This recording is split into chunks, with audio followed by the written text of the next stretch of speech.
Hello and welcome to my YouTube channel. आज एक बड़ी न्यूज़ सामने आ रही है जिसमें फिनलैंड नाटो का 31वां सदस्य बनने जा रहा है। जियोपॉलिटिकल पॉइंट ऑफ व्यू से ये बहुत बड़ी न्यूज़ है। फिनलैंड जो कि यूरोपीय कंट्री है और ये रशिया से बॉर्डर साझा करता है। आप देख सकते हैं कि कितना बड़ा बॉर्डर साझा कर रहा है। रशिया की यूक्रेन पर वॉर करने के बाद फिनलैंड और स्वीडन में पैनिक था, जिसके बाद इन्होंने नाटो में शामिल होने के लिए अप्लाई किया था। आज तुर्की की सहमति के बाद ये घोषणा कर दी गई है कि फिनलैंड अब नाटो का सदस्य बनने वाला है। ऐसे में ये जानना इंपॉर्टेंट हो जाता है कि नाटो क्या है और इसकी सदस्यता कैसे मिल सकती है। नाटो मतलब North Atlantic Treaty Organization, Hindi में कहें तो उत्तरी अटलांटिक संधि संगठन है। इसकी स्थापना कोल्ड वॉर के समय 1949 में 12 संस्थापक सदस्यों द्वारा अमेरिका के वॉशिंगटन डीसी में की गई थी। यह एक अंतर सरकारी सैन्य संगठन है जिसका मुख्यालय बेल्जियम के ब्रुसेल्स शहर में है। वर्तमान में इसमें 30 देश हैं और फिनलैंड के शामिल होने के बाद ये 31 हो जाएंगे। सदस्यों की लिस्ट आप स्क्रीन पर देख सकते हैं। इस संगठन के महासचिव जेंस स्टोल्टनबर्ग है। बेसिकली नाटो यूरोप और उत्तरी अमेरिकी देशों के मध्य एक सैन्य गठबंधन है जो कि एक रक्षा के सिद्धांत पर कार्य करती है। इसका तात्पर्य है कि एक या अधिक राष्ट्र पर आक्रमण सभी राष्ट्र पर आक्रमण माना जाएगा। इसका मतलब कोई भी बाहरी देश नाटो के किसी देश पर आक्रमण करेगा तो उसके विरोध में पूरे नाटो सदस्य मिलकर उसका जवाब देंगे। इसे पहली बार 9/11 के अमेरिकी हमले के बाद लागू किया गया था। अब देख लेते हैं कि कोई भी राष्ट्र नाटो का सदस्य कैसे बन सकता है। नाटो में शामिल होने के लिए सबसे पहले किसी भी देश को आवेदन करना पड़ेगा।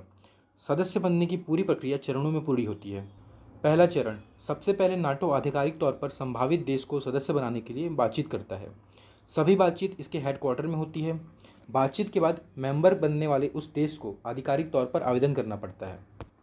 इसके बाद उस देश की राजनीतिक, कानूनी और सैन्य दायित्वों पर खरा उतरने की योग्यता जांची जाती है। इसके अलावा उस देश को नाटो मेंबरशिप से जुड़े नियमों का पालन करने के लिए शपथ दिलाई जाती है।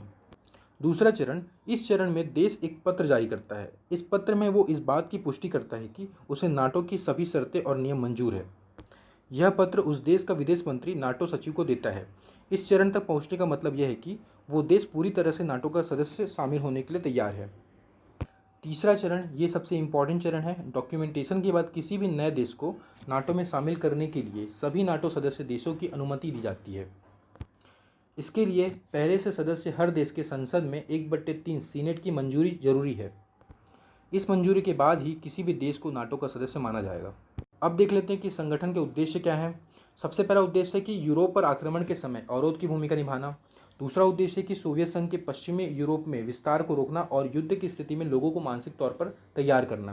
के साथ ही सैन्य और आर्थिक विकास के लिए यूरोप को सुरक्षा और स्वतंत्रता की गारंटी देना। पश्चिम यूरोप के देशों को एक सूत्र में संगठित करना। पश्चिम यूरोप में सोवियत संघ की साम्यवादी विचारधारा को रोकना। यूरोप में व्यक्तिगत स्वतंत्रता, लोकतंत्र, मानवाधिकार और कानून के समान मूल्यों के आधार पर स्थायी शांति सुनिश्चित करना। अब ये तो अमेरिकी और यूरोपीय अलाइज संगठन हो गया नाटो। नाटो का जवाब देने के लिए सोवियत संघ ने 1955 में वर्सा पैक्ट की स्थापना की थी। ये भी नाटो के समान ही है। इसमें सोवियत संघ और उसके साथी राष्ट्र शामिल थे। इसका उद्देश्य था कि नाटो में शामिल देशों का मुकाबला करना। और इस संगठन का विघटन 1991 में जब सोवियत संघ विघटित हो गया तब इसके विघटन हो जाता है इसके साथ ही। धन्यवाद।